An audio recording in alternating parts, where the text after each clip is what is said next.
अस्सलाम वालेकुम dear students, 9th class computer का हमारा आज का जो टॉपिक है that is flow chart symbols.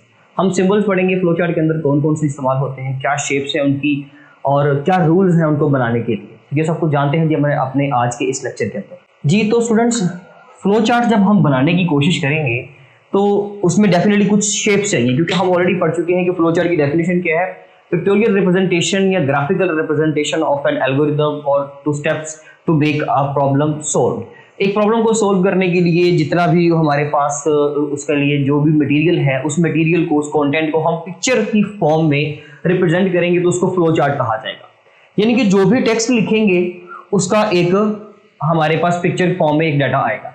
वो डाटा कैसे बनता है, वो शेप्स कौन सी हैं, वो अभी हम यहाँ पर देखते हैं। उससे पहले एक चीज ये क्लियर कर लेते हैं कि कितनी तरह की शेप्स हमारे पास हो सकती है एक फ्लो चार्ट के अंदर। मैं आपको कुछ शेप्स दिखाता हूं, आप वो देखिए और फिर हम आगे बात करते हैं इसके ऊपर। देखें स्टूडेंट्स, आप स्क्रीन के ऊपर देख रहे हैं जी, आपको मल्टीपल शेप्स नजर आ रही हैं स्टार्ट करने के लिए, एंड करने के लिए, यानी कि टर्मिनल सिंबल्स हैं, प्रोसेसिंग के लिए कुछ डायमंड सिंबल हैं, फाइल्स को स्टोर करने के लिए, कार्ड बनाने के लिए, सब फंक्शंस बनाने के लिए।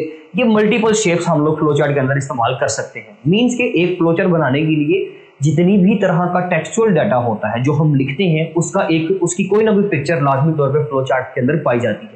लेकिन हमारे सिलेबस में क्योंकि बहुत ही आप कह सकते हैं कि एक कंजस्टेड सा हमारा एक सिलेबस है, उसमें कुछ कंजस्टेड से स्टेप्स होंगे और उन्हीं कॉन्सेप्ट्स के रिलेटेड हमने बेसिकली शेप्स को ड्रॉ करना है। सो दैट्स व्हाई हमारे लिए कुछ चीजें मुश्किल तो नहीं होंगी, लेकिन आपको ये पता होना बहुत जरूरी है कि फ्लो चार्ट के अंदर कुछ लिमिटेड शेप्स नहीं है, मल्टीपल शेप्स हैं। आप किसी भी तरह का जो टेक्सचुअल डाटा या सोल्यूशन निकालते हो तो उसके रिस्पेक्टिव एक पिक्चर, एक डायग्राम लाजमी तौर पे होती है जी। तो स्टूडेंट, इसमें जो हमारे पास कुछ सिंबल्स और उनके नेम और उसकी जो डिस्क्रिप्शंस हैं वो हम लोग यहाँ पर देखते हैं।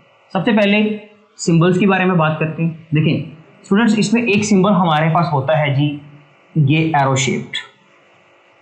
मीन्स कि इसका नाम सिंबल आप लोगों को समझ में आ रहा होगा जी, ये एक एरो है, या इसको डायरेक्शन लाइन कह सकते हैं या फिर इसको फ्लो लाइन भी कह सकते हैं। ये एक फ्लो लाइन है।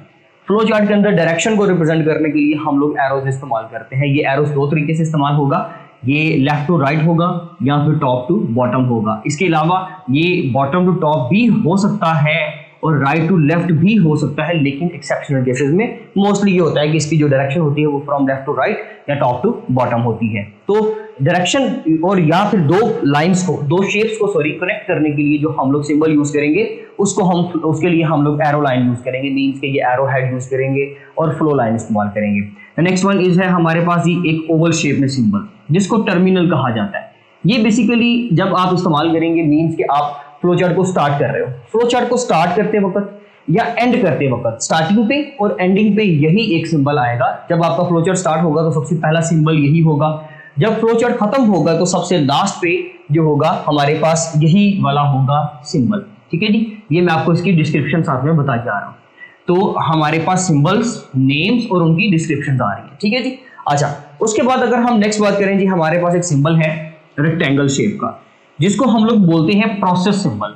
अब बेसिकली जब आप फंक्शंस की कैलकुलेशंस करेंगे, वैल्यूएशंस करेंगे, आप फॉर्मूला लगाओगे, आप लोगों ने जब दो चीज़ों को प्लस माइनस मल्टीप्लाई करना है, कोई फॉर्मूला लगाना है, कोई चीज़ कैलकुलेट करनी है, at that time we will use rectangle symbol. हम उसके लिए रेक्टेंगल सिंबल इस्तेमाल करते हैं जिसको बोलते हैं प्रोसेस सिंबल। मीन्स के ये प्रोसेसिंग करने के लिए काम आता है, तो तब रेक्टेंगल सिंबल यूज किया जाएगा। इसके बाद है जी हमारे पास एक इस तरह से डायमंड शेप का सिंबल, जिसको बेसिकली हम लोग डिसीजन मेकिंग सिंबल भी कहते हैं, या इसको सिंपल, इसके लिए डिसीजन का वर्ड लिखा हुआ है तो आप वो देख सकते हैं जी कि ये डिसीजन करवाने के लिए, मींस के जब हमने कंडीशंस लगानी होंगी, चीज़ों को आपस में कंपेयर करना होगा, एट दैट टाइम हम लोग डायमंड सिंबल यूज करेंगे।